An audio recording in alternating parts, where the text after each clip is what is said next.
Hello and welcome back to the Xpert 11 Road to Glory series, where in the last episode we beat Hearts 2-0, and in this episode we play against Real Ale Madrid at home. And we need to keep on winning in order to try and stay ahead of P4AH FC, who are just 1 point behind us. But Real Ale Madrid aren't going to be exactly the easiest of opponents to play against.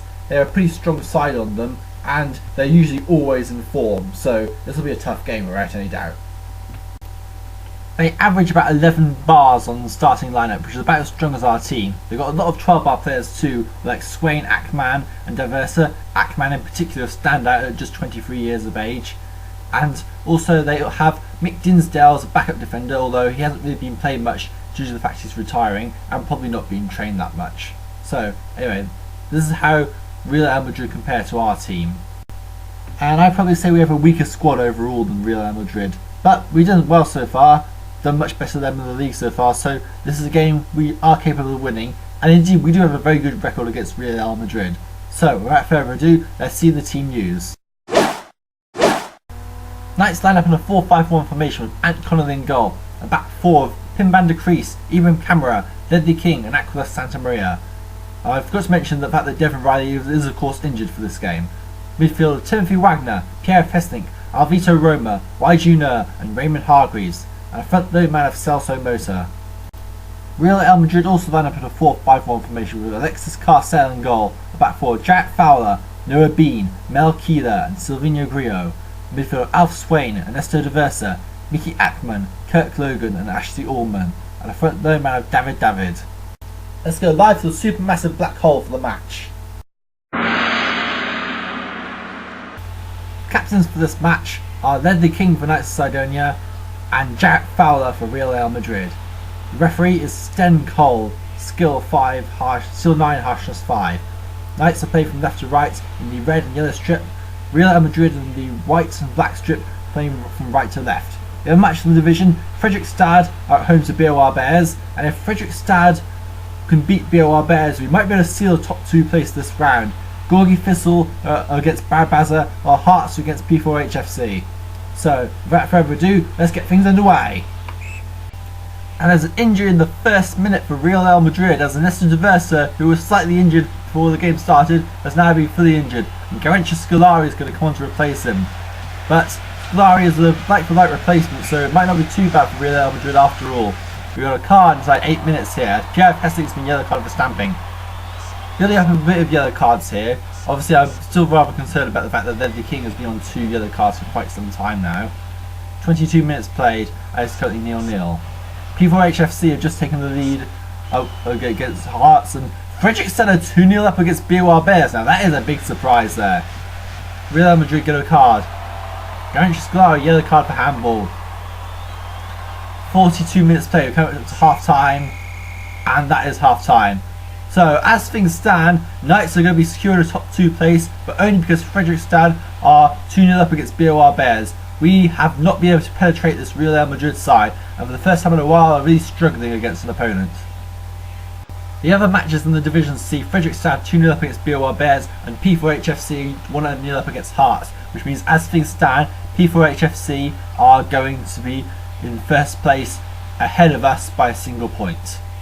And that's not good. We really need to get into gear in the second half. The second half gets underway. And there's a card for the Knights player. Timothy Wagner's been yellow card for arguing, as Fredrikstad have gone 3-0 up against BOR Bears. Wow. They've really gone and got results against BOR Bears. We've got a breakaway. Aquila Santa Maria tries to run the goal. The keeper, he gets hold of the ball. Carcel. First real chance of the game, and it's gone the way of Knights. And Aquila Santa Maria have had the chance, but Alexis Carcel was equal to it. BOR Bears have got one back as Y Junior has been yellow carded. That's our 3rd yellow card. But we've got a chance for Real Ale Madrid. David! Easy handled by the goalkeeper. I think it's probably David apart from David, which I've been saying previously because of that's this Real Ale Madrid. Well, Real Madrid's a Spanish team after all, and so using the Spanish pronunciation of the word. Anyway, free kick was driven goal by Timothy Wagner! Now they missed. P4AH are 2-0 up against Hearts, so that's going well. Gorgi Thistle Barbaza is still 0-0 as Keeney Cavendish comes on for Real Ale Madrid. Tishman Rui on for Mel Keeler.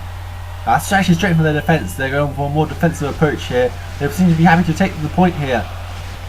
given out the run of form, I can see why, but we really need to try and win this game. Alvito Roma!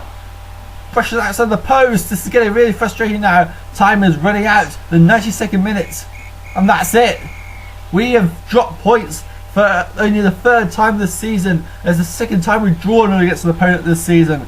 Wow, that could be pretty costly come the end of the season. It means now we have to beat P4AH FC at the end of the season unless one of their other opponents can do us a massive favour. So that was the end of that match, and as the season end draws ever closer, we've taken a huge blow to our own promotion chances. But there's still time to go. Then the King was the man of the match for United Cydonia, and Jarrett Fowler was the man of the match for Real Ale Madrid. There are just 3 league matches to go, and this season is turned into quite some finale. While this is a big blow for the season, we lost the lead in the promotion race, and with only 1 automatic spot, we don't really chance the playoffs after what happened last season when we came up against a really good team in Zagorje and ended up losing. So, as a result, we need to be able to do better.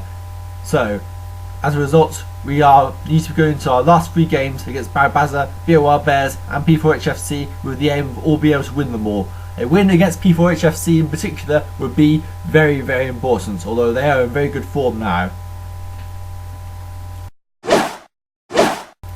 No Knights players ended up in the team of the week this week, as it was Marcelino Rivera and BOR Bears in goal. A back 4, Rodrigo Leonardo, P4AH FC, Javier Masha, P4AH FC, Zainal Effendi, Fredrikstad, and Jarrett Fowler, Real Ale Madrid. Midfielder Gerard Mayborn, P4AH FC, Terence McKenroe, Fredrikstad, Oleg Kaiserov, Fredrikstad, and Kjartan Rafaelson, Fredrikstad. And Frencher Eusebio Sierra, P4AH FC, and Ben Rashidi, Barbaza 11. Rafa Pim got manager of the round for his win over Hearts, although I have to say Fredrikstad's win over BOR Bears was probably one of the more impressive performances I've seen this season. It's a good job we're not playing them again for the rest of the season. DVY self-promoted on 16 DV, Azrael Zari's got up to 15 DV despite the fact he didn't play, and Pierre Hessex moved up to 14. Things are looking pretty solid on the DV front, even if not overly impressive. We should have a decent change report, if not a fantastic one, but we need to get promotion this season to ensure the compromise is good, because we are probably going to struggle to get enough DV to go up some of the players' levels, especially in midfield for Alvito Roma and Raymond Hargreaves, which is my biggest concern right now. So after that round of matches, P4AH FC now lead the division ahead of Knights. That was a crucial draw against Real Ale Madrid for us. The 0-0 draw drops us down to 2nd place, and P4AH FC's 2-0 win away to Hearts moves them up to 1st place. However, BOR Bears lost 3-1 to Fredrikstad. It is now impossible for BOR Bears to get promoted in any way, shape or form. A cruel blow for their chances. In fact, they're closer to the relegation zone than actually being able to get anywhere near the promotion race. It's now a 2-horse race between P4AH FC and Knights of Cydonia, but only one can go up automatically. The other will have to take the playoffs. We need to make sure that that one person isn't us. The team that must go up automatically must be us. We have to do this season, otherwise it'll be very difficult to get this team into the top flight at a reasonable average age, given that the later divisions will be harder and therefore more likely to struggle and miss out on a promotion on one season. Meanwhile, the relegation fight is really heating up, with Barbaza, Gorky Thistle and Hearts still all within a chance of survival, although they could all go down in the next round of matches if Real Ale Madrid beat Hearts in the next round of fixtures. Fredrikstad still aren't safe either, but they could secure safety in the next round. So will this relegation battle drag on till the last day of the season, or will it be resolved next week? We might have a say in it as we play Barbaza in the next game. So, see you guys next time.